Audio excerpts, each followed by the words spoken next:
Comment cela a-t-il pu se produire? J'ai reçu la nouvelle dévastatrice que ma fille, qui en était à son dernier mois de grossesse, était décédée pendant l'accouchement. Il semblait qu'elle avait déjà été ramenée à la maison. Mon mari et moi nous sommes donc immédiatement précipités. Et la vue de ma fille allongée dans le cercueil m'a presque fait tomber à genoux de chagrin. Mais lorsque j'ai regardé son visage à travers la petite fenêtre du cercueil, j'ai senti que quelque chose n'allait pas. Sans réfléchir, j'ai tendu la main pour la toucher, mais mon gendre s'est empressé de m'en empêcher. J'ai eu beau le supplier d'ouvrir le couvercle pour un dernier adieu, il a refusé obstinément. Quelque chose ne va pas. Et lorsque j'ai tranquillement trouvé un moment pour examiner son corps, en tant qu'infirmière, j'en ai eu la certitude. Ce n'était ni une maladie, ni un accident. Il s'agissait sans aucun doute d'un meurtre. Je m'appelle Cathy. J'ai travaillé comme infirmière pendant 40 ans et je suis maintenant à la retraite, vivant comme femme au foyer. Ma fille unique, Kelly, est également infirmière et s'est mariée à l'âge de 30 ans. Son mari est Matthew, un étudiant de son université qui a 3 ans de plus qu'elle. Lorsque mon mari et moi l'avons rencontré, nous avons tous deux eu l'impression qu'il n'était pas très fiable. En effet, lorsque Kelly nous a dit qu'elle voulait l'épouser, Matthew travaillait à temps partiel. Bien que titulaire d'un diplôme respectable de pharmacien, il n'avait pas poursuivi cette profession après avoir obtenu son diplôme universitaire. Nous étions opposés à leur mariage et avions posé comme condition que Matthew trouve un emploi à temps plein et parvienne à la stabilité avant que nous ne donnions notre accord. Cependant, il a eu du mal à trouver un emploi. À la demande de Kelly. Mon mari s'est arrangé à contre-séure pour que Matthew rejoigne l'entreprise pharmaceutique où il travaillait à l'époque. Bien que nous attendions de lui qu'il travaille avec diligence, les performances de Matthew en tant que représentant commercial étaient lamentables. Selon son patron, il se relâchait constamment et sa réputation auprès des clients était plutôt mauvaise. En conséquence, son salaire était faible et il semblait que leur subsistance dépendait fortement des revenus de Kelly en tant qu'infirmière. Lorsque Kelly a eu 31 ans, nous avons appris qu'elle était enceinte. Ne te pousse pas trop, lui ai-je dit, sachant combien de temps elle passait debout au travail. Elle m'a rassuré calmement en me disant, ça va aller. Lisa est là. Lisa était une amie de l'époque où elle était à l'université et elle connaissait aussi Matthew. Elle était sage-femme et travaillait dans une maternité proche de l'appartement de Kelly. Comme l'hôpital où Kelly travaillait n'avait pas de service d'obstétrique, elle a décidé d'accoucher à la clinique où Lisa travaillait. La grossesse s'est déroulée sans problème et j'attendais avec impatience la naissance de mon premier petit enfant. Cependant, alors que la date prévue pour l'accouchement approchait, j'ai soudain reçu un appel de mon gendre. Kelly, comment cela a-t-il pu se produire? Je n'arrivais pas à croire ce que j'entendais et mon esprit est devenu vide. Il m'a dit que Kelly était décédée pendant l'accouchement. J'arrive tout de suite. C'est la clinique où travaille Lisa, non? Mais Matthew, bredouillant, m'informa que Kelly était morte la veille, et qu'elle avait déjà été ramenée à la maison et placée dans un cercueil. Pourquoi ne pas me l'avoir dit plus tôt? Les mots étaient sur le bout de ma langue, mais je les ai retenus. Nous nous sommes précipités, mon mari et moi, à l'appartement de Kelly. Qu'est-ce qui s'est passé? Racontez-moi tout. Nous avons insisté auprès de Matthew pour obtenir des réponses. Matthew a répondu. Je suis désolé. Je n'arrivais pas à croire que Kelly était vraiment partie. Je n'ai même pas pu me résoudre à passer l'appel. Il semblait trop désemparé pour répondre correctement. Voyant cela, Lisa, qui était avec Kelly depuis le début, a expliqué qu'il s'agissait d'une hémorragie massive. Il semble qu'elle ait été aux côtés de Kelly pendant tout ce temps. C'est alors que j'ai fait face à ma fille pour une dernière rencontre pleine de tristesse. Mon mari, qui se tenait à mes côtés, n'a pas pu retenir ses larmes en sanglotant aux côtés de Kelly à travers la petite fenêtre du cercueil. Alors que je me penchais doucement pour la regarder, quelque chose m'a frappé. Quelque chose ne va pas. Je l'ai senti instinctivement. Ayant travaillé comme infirmière pendant 40 ans, j'avais déjà vu des femmes enceintes perdre la vie pendant l'accouchement. Je savais que la cause la plus fréquente était une hémorragie massive, mais il y avait quelque chose sur le visage de ma fille qui ne correspondait pas à ce que je savais. Lorsque, par réflexe, j'ai tendu la main pour la toucher, Matthew et Lisa se sont empressés de m'en empêcher. S'il vous plaît, ouvrez le couvercle du cercueil. Matthew a répondu, les pompes funèbres ne le permettront pas. Mais c'est notre dernier adieu à Kelly. J'ai supplié Matthew parce que je voulais faire des vérifications plus approfondies pour être sûr, mais il a immédiatement refusé. Je dois trouver un moyen d'enquêter sur cette affaire.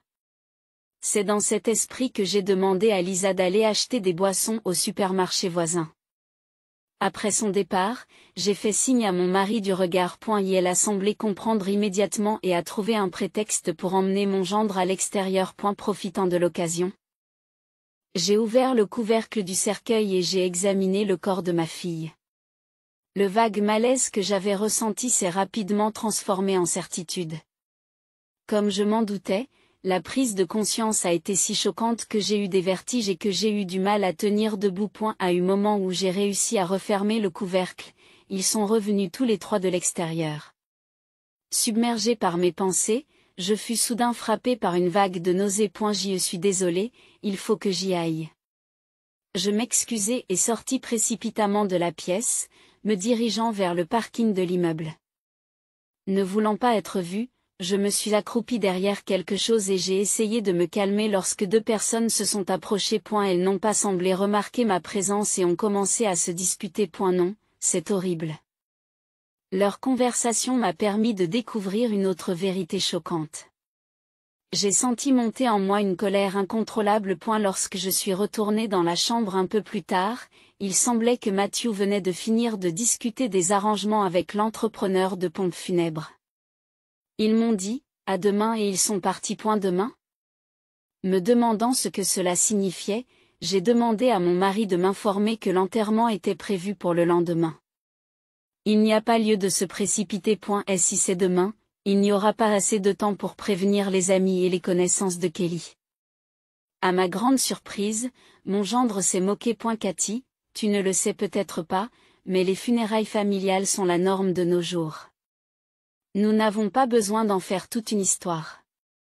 Disons simplement au revoir à la famille proche. Mais j'ai commencé à protester, mais même Lisa a accepté, en disant que les amis de Kelly sont occupés et ne pourront pas venir de toute façon.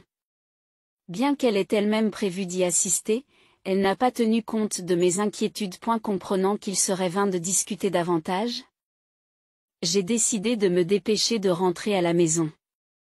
Après tout, j'avais beaucoup de choses à faire. À mon retour, j'ai remarqué une enveloppe dans la boîte aux lettres. C'était une lettre de Kelly qui m'était adressée. À en juger par le cachet de la poste, elle avait probablement été envoyée la veille de l'accouchement. Je l'ai rapidement ouverte et la lettre était remplie des espoirs de Kelly pour l'avenir. Elle commençait par j'écris ceci parce que je suis trop timide pour le dire face à face. Elle a commencé par nous exprimer sa gratitude. Ensuite, elle a partagé ses espoirs pour l'enfant qu'elle était sur le point d'avoir. Sachant qu'il s'agissait d'une fille, Kelly a écrit d'une écriture joyeuse et fluide. Je veux l'appeler Emily. Elle avait également énuméré de nombreuses choses qu'elle voulait faire pour sa fille.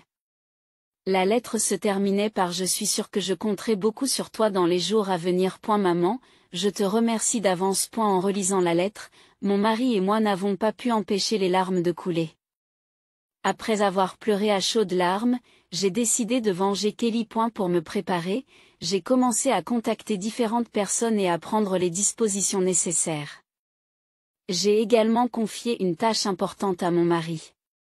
C'était le début de notre contre-attaque. Ensuite, je me suis rendue à la maternité pour m'occuper d'une chose plus importante que tout le reste.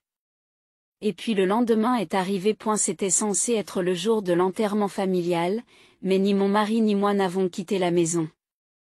Vers midi, Matthew est entré en colère avec son amie Lisa. Matthew a crié « Qu'est-ce qui se passe ?» Quand je suis arrivé au funérarium, on m'a dit que les funérailles de Kelly avaient été annulées. Lisa, qui se tenait à côté de lui, les sourcils froncés, a ajouté ce n'est pas tout. Quand je suis allée à la clinique, on m'a dit que la grand-mère avait pris le bébé de Kelly. Qu'est-ce qui se passe? J'ai répondu calmement, oh. Eh bien, il serait injuste de laisser Emily seule à la clinique sans sa mère. Vous ne trouvez pas? Comme le bébé était prêt à sortir et qu'il n'y avait pas de problème, j'ai montré ma carte d'identité et j'ai expliqué la situation. Ils m'ont autorisé à ramener ma petite fille à la maison. Emily. Lisa a l'air perplexe. C'est le nom du bébé. N'est-ce pas charmant? À ce moment-là, Matthew, furieux, s'est approché de moi et m'a crié, « Ne l'appelle pas comme tu veux. Ce n'est pas moi qui l'ai appelé, c'est Kelly.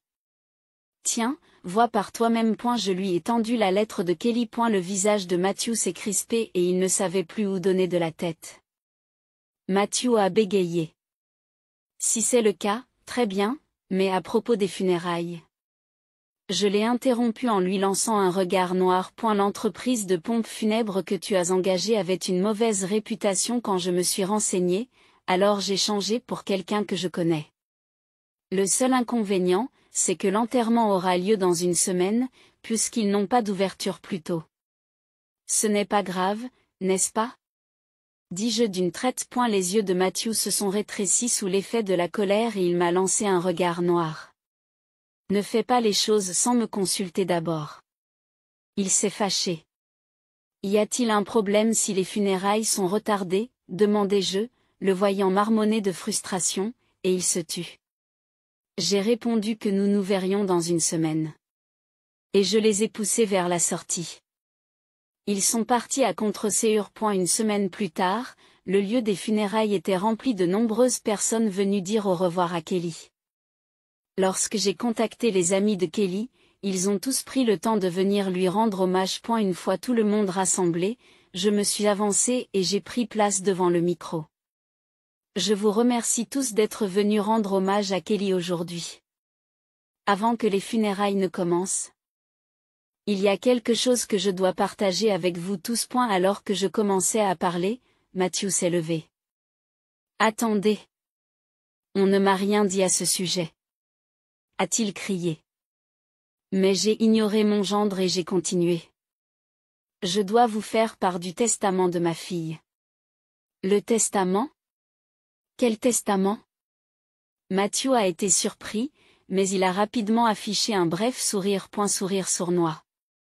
Cela ne m'a pas échappé. Alors que la salle se taisait, j'ai commencé à lire le testament à haute voix en présence de l'avocat. Le testament commençait par des mots de gratitude à l'égard de son beau-père, qu'il avait beaucoup aimé. Oui, c'est mon mari actuel qui a élevé Kelly. Mon ex-mari était un homme riche. Lorsque nous nous sommes mariés, on m'a souvent accusé, moi qui n'étais qu'une infirmière, d'en vouloir à son argent. Finalement, je n'ai pas pu m'entendre avec sa famille et je suis partie, emmenant Kelly avec moi. Plus tard, j'ai rencontré mon mari actuel et nous nous sommes remariés lorsque Kelly était à l'école maternelle. Bien que nous n'ayons pas eu d'enfants ensemble, il aimait Kelly comme si elle était la sienne. Certaines personnes présentes à l'enterrement, qui ne le savaient pas, étaient émues aux larmes. Matthew s'est interrompu. C'est hors sujet. Venons à l'essentiel. N'est-ce pas ce qui intéresse tout le monde ici? Ignorant l'impatience de Matthew, j'ai continué à lire le testament. Le père biologique de Kelly est décédé lorsqu'elle était à l'université, et à cette époque, elle a hérité d'une grosse somme d'argent. Le montant s'élevait à environ 3 millions de dollars, et Kelly a exprimé le souhait que nous utilisions cet argent. Cependant, comme il provenait de mon ex-mari, il n'avait rien à voir avec moi et je n'avais pas le droit de l'accepter. Je l'ai conseillé. Si vous le gardez, il se peut qu'un jour il vous soit utile. Kelly a donc confié la gestion de l'héritage à un avocat. Matthew, tout sourire, lui dit, eh bien, en tant que mari, j'ai le droit d'hériter des biens de ma femme. N'est-ce pas? J'ai souri et je le lui ai dit. Mais Kelly a fini par décider que le montant était trop élevé pour elle. Elle en a donc discuté avec l'avocat et a fait don de la plus grande partie. Et alors? Alors, combien reste-t-il? Matthew s'est indigné à la mention du don. Lorsque l'avocat a annoncé le montant restant, Matthew a poussé un soupir de soulagement. Il reste $1 million. Eh bien, je suppose que c'est encore bien, dit-il avec un sourire en coin. Mais le testament stipule que l'héritage doit être divisé en 3 parts égales entre les parents de Kelly et l'enfant à naître. Annoncé. Le visage de Matthew est devenu rouge de colère. Quoi? C'est une blague. Alors quel était l'intérêt pour moi d'épouser Kelly? S'écria-t-il. Les participants le regardent avec dédain, mais Matthew ne semble pas le remarquer. Tu as beau te plaindre, ce testament est juridiquement contraignant et rien ne changera, lui dis-je en le regardant dans les yeux. Son visage est devenu encore plus rouge et il s'est dirigé vers le cercueil de Kelly. Qu'est-ce que tu fais? M'écriai-je. Je ne serai pas satisfait tant que je ne lui aurai pas donné un morceau de mon esprit. Matthew a crié en ouvrant avec force le couvercle du cercueil. Mais il s'est figé en regardant à l'intérieur. Matthew bégaya. Pourquoi? À sa grande surprise, le corps de Kelly n'était pas dans le cercueil. Alors qu'il se tenait là, incrédule, je lui ai tendu un morceau de papier. Regarde ça, demandai-je. Quoi? Répondit-il, déconcerté. C'était le rapport d'autopsie du corps de Kelly. Depuis cette triste rencontre à son appartement, j'avais des doutes sur sa mort. Et lorsque j'ai ouvert le cercueil et examiné son corps, mes soupçons se sont transformés en certitude. Il s'agissait d'un meurtre. J'ai consulté un médecin que je connaissais. Après m'avoir expliqué la situation, il a lui aussi senti que quelque chose n'allait pas et m'a présenté à un médecin légiste. Ce dernier a accepté de pratiquer l'autopsie. Regardez bien. C'est écrit ici. La cause de la mort de Kelly n'est pas due à une maladie ou à un accident. Alors que des cris de choc résonnaient dans la pièce, j'ai continué. Elle a été tuée par une drogue. Le nom de la substance est clairement indiqué ici. C'est vous qui l'avez administré, n'est-ce pas? J'ai pressé mon gendre, le faisant reculer de peur. En fait, j'avais modifié l'organisation des funérailles pour gagner du temps pour l'autopsie. J'avais aussi la coopération d'une connaissance aux pompes funèbres. Alors que Matthew restait sans voix, tenant le rapport d'autopsie, Lisa s'approcha doucement de lui. Elle lui chuchote quelque chose à l'oreille. Soudain, le visage de Matthew s'illumine d'un sourire triomphant. Bien sûr, Kelly est peut-être morte à cause d'un médicament, et alors, avez-vous la moindre preuve que c'est moi qui l'ai utilisé? Ricane-t-il, sûr de lui. Cette fois, mon mari s'est avancé et lui a tendu un registre. Il s'agissait d'un registre de l'entreprise pharmaceutique où travaillait Matthew, la même entreprise où mon mari avait travaillé jusqu'à sa retraite. Mon mari, avec l'aide d'un ancien collègue, avait méticuleusement comparé les données du registre avec l'inventaire de l'entrepôt. Ils ont découvert que le médicament qui avait coûté la vie à Kelly avait disparu. Une seule personne avait accédé à l'entrepôt le jour où le médicament avait disparu. Les registres de l'entreprise le montrent clairement. La seule personne qui est entrée dans l'entrepôt ce jour-là, c'est vous. Matthew. Ai-je dit? Le visage de Matthew est devenu pâle au fur et à mesure qu'il prenait conscience de la situation. Mais Lisa s'est soudain avancée et m'a mis le nez dans le guidon. Ce n'est peut-être qu'une coïncidence.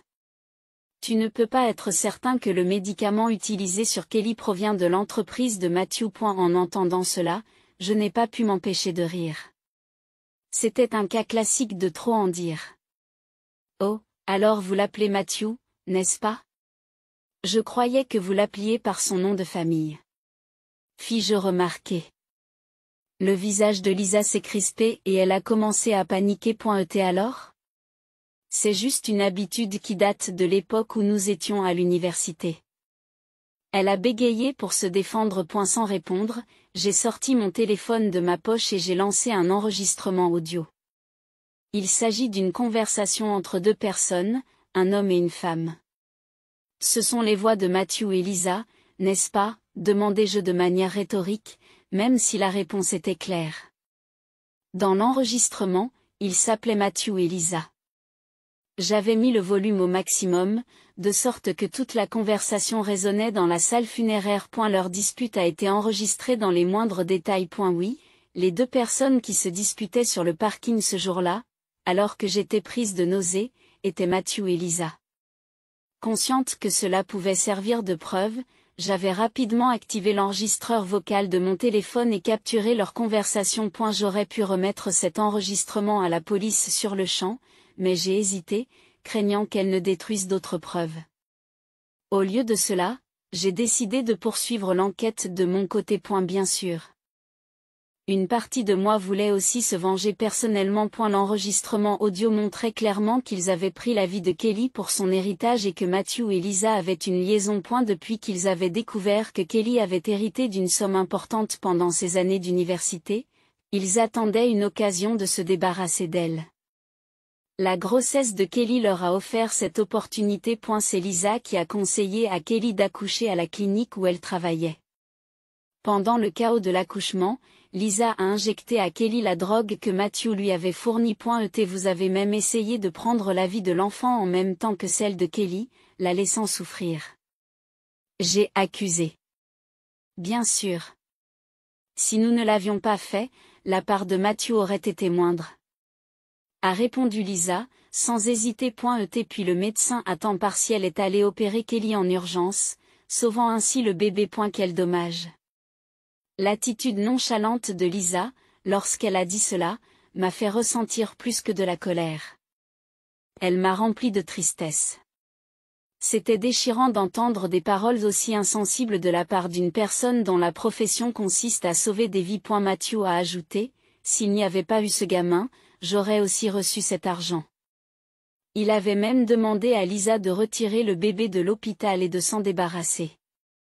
L'avidité de Matthew ne laissait aucune place à l'amour paternel. Et elle était entièrement dévorée par son obsession de l'argent. Et pourtant, tu as pris le bébé sans notre permission. Crie-t-il. La salle est en proie au chaos. Certains les regardent avec des yeux pleins de colère, d'autres ne peuvent retenir leurs larmes. C'est pourquoi j'ai emmené Emily à la clinique pour protéger ma petite fille de vous aussi. Dis-je froidement. Matthew s'est jeté sur moi avec rage, mais les gens autour de nous, y compris mon mari, l'ont maîtrisé et l'ont forcé à se mettre à terre. Et la police sera là d'un moment à l'autre. C'est fini. Lui ai-je dit. J'avais demandé à l'avocat d'appeler la police au bon moment. Mais l'enfant est en sécurité et Kelly serait heureuse, n'est-ce pas? S'il vous plaît, laissez-moi l'élever avec amour à partir de maintenant. Matthew est soudain devenu désespéré et s'est mis à plaider. Et ne soyez pas ridicule. Les gens comme vous méritent de pourrir en enfer. Nous ne te pardonnerons jamais. Ai-je crié. Bientôt, le bruit des sirènes de police se fait entendre au loin. Alors qu'ils étaient traînés hors de la salle par les officiers qui arrivaient, ils continuaient à pleurer et à supplier. S'il vous plaît, épargnez-nous. Nous ne voulons pas aller en prison. Après cela, Matthew et Lisa se sont retrouvés derrière les barreaux pour leurs crimes. Notre avocat nous a informé que ceux qui ôtent la vie n'ont pas le droit d'hériter de quoi que ce soit. Mon gendre n'a donc même pas reçu la part restante de l'héritage. Matthew a été licencié et Lisa s'est vue retirer sa licence de sage-femme. Ils ont une vie sombre et misérable devant eux, à ramper dans la boue. Mais ils ne sont plus notre préoccupation, et nous n'avons pas le temps de nous inquiéter pour eux. Après tout, nous sommes occupés à élever à nouveau un enfant après 30 ans.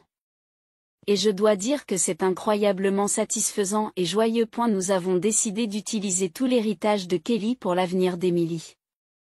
Et nous sommes déterminés à réaliser tout ce que Kelly voulait faire pour sa fille, comme elle l'a écrit dans sa lettre. Alors, comment avez-vous trouvé l'histoire d'aujourd'hui?